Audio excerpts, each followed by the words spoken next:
Hi everyone, time for another edition of the Martins Hill Mercury. It's been a couple of weeks since we've done the last one, so a bit of news about what we've been up to, how the horses are, and now that we are very firmly into October and into the National Hunt season proper, some thoughts about some of the winter horses that we've got coming up. Let's start with the winners over the last couple of weeks. Follow the Swallow ran a super race at Uttoxeter. He's a horse, what is he now, 12, coming up 13, and definitely twilight of his career. But he has been running in the last sort of year or so at the very height of his handicap mark, and Lily gave him a super ride around Uttoxeter. Dropped out last, travelled away, got there at the last, having been well detached after a circuit or so, and held on the run in to win a length or so. That is actually, believe it or not, a career high mark for his win, which is not bad for a 12-year-old at all. His life in the old boy yet. Obviously big celebrations for that. It's always lovely when one of the old favourites wins. And then go to the other extreme. We've got a lovely horse called Either Scorpion, just starting out on his career. He's not a terribly young horse, he's 6, but he's a big horse, just taken time to come to himself.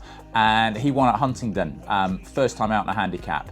And he won really nicely, actually. He's still very, very green. He was on and off the bridle a fair bit, a couple of it's not quite slow jumps, but won well. Handicapper crucified him, up 14. So we did run him again under a penalty. We couldn't really find the ideal race, so we ended up running over on a trip that was just really too sharp for him. Battled on really well, finished second, behind another that was running under a penalty, actually, that looked well in. He's now had 2 runs in a week. He'll have a little bit of a break before we go again, but he's one to keep an eye out for. Some nice ones that have run into places. The Distant Lady, who's done pretty much absolutely nothing wrong this summer. I mean, she's won, she's been placed in her races. She would either have won or been placed up at Perth when she fell at the last. She was placed again in a really nice 3-mile 1 handicap hurdle round Huntingdon.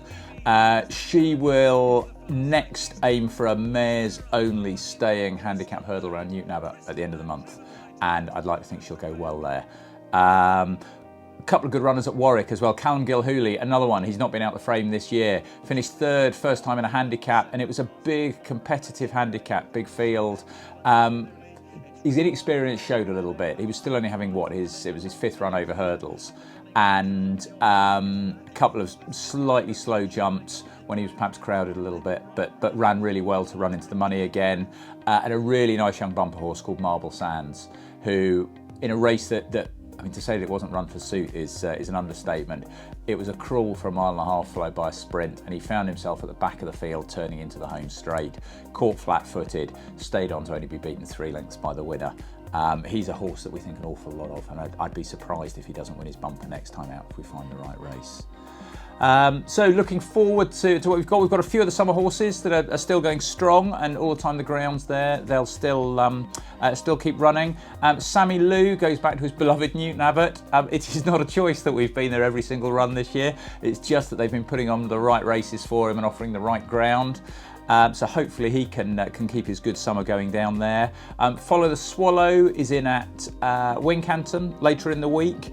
It would be lovely if he could run another nice race. Alexander the Grey, who's had a bit of a stop-start summer this year, sadly.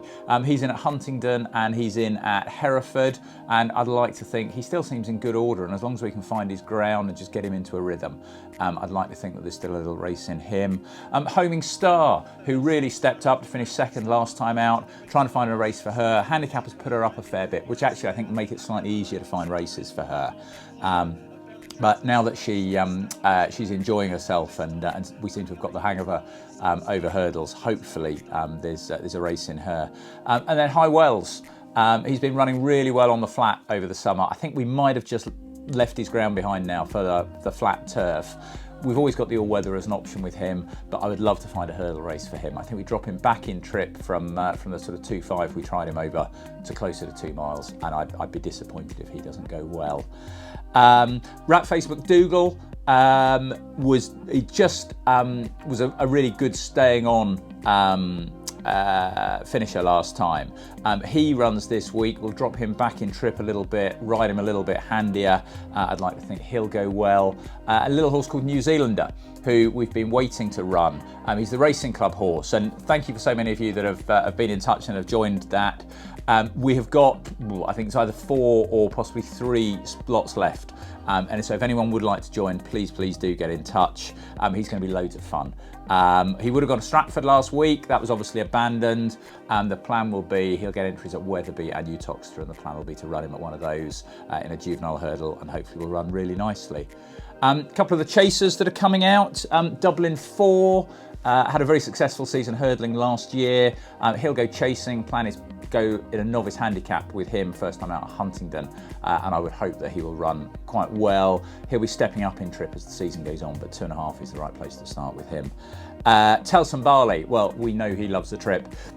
He'll also go over fences. He had a spin over fences at the end of last season and ran really nicely. He enjoys it. He will probably go to Uttoxeter at the end of the week, ground permitting. We wouldn't want it too soft for him. And a lot of the bumper horses now as well. I'll give you a few names that you'll be seeing first time out. They've all been away for a gallop, and hopefully that should get them, well, it'll do 2 things. Bring them on a little bit mentally, just give them something else to look at, but also hopefully have them right first time out. There's a lovely Yates horse called Thundersock Sunday. He will go, I'd love to see him down at Foss Lass. Love him being galloping straight. If that doesn't work, anywhere with a nice long galloping straight should suit him down at the ground. He wouldn't want it too soft, so we'll look for that. There's a nice mare called Phil Healy. I'd like to think she'll run well first time out. A nice getaway called Get the Pot. He had a spin in a point-to-point last year and is showing plenty at home, so fingers crossed for him. And a little horse called A View to Sea. Again, ran in a 4-year-old maiden, ran very creditably behind French Dynamite, finished second behind that one, that obviously went on to do good things last year. And I'd like to think that he'll be half decent. He's an out-and-out galloper, so I think he will probably want it slightly softer. I'll finish on a mention of a horse called Flam, who he's a 5-year-old, and he's a lovely big horse by Brian Baru out of a really nice chasing mare. He's pretty much ready to go as well.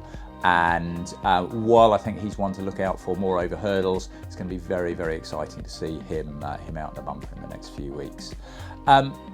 We've got loads to look forward to. As I say, the summer horses will all have hopefully at least one more run depending on the ground, but the winter horses are ready, they're fit, they're well, they're ready to get going, and it's nice to be back in the proper national hunt season.